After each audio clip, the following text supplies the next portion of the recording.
In today's video, I'm going to teach you how to insert a table into your Microsoft Word document. This is a simple yet crucial skill that can help you organize data efficiently within your documents. Whether you're drafting a report, compiling data, or just need to create a structured layout, tables in Word are your go-to tool. So let's dive right in and get started. First, you'll want to open an existing document where you need the table, or you can create a new document altogether.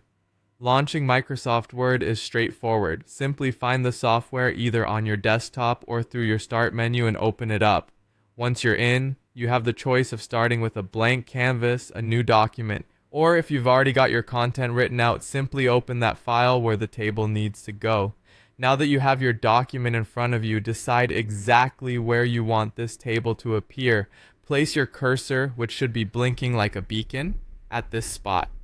This step is important because the table will be inserted exactly where your cursor is located.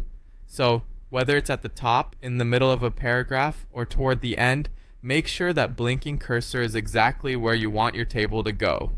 With your cursor sitting pretty in the right spot, shift your attention to the top of the Word interface where you'll find various tabs.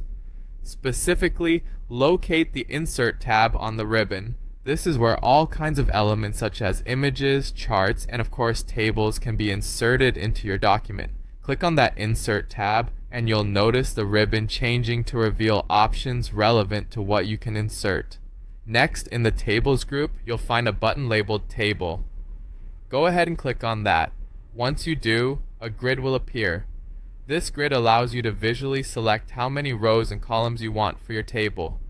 Move your mouse over the grid to select the dimensions that suit your needs. You can select everything from a simple 1x1 table to something larger like a 5x5 table. The options really depend on what you're planning to do with the data in your document.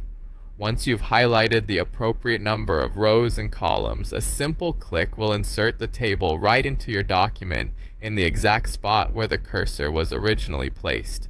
And there you have it. You've successfully inserted a table into your Word document. Remember, tables can be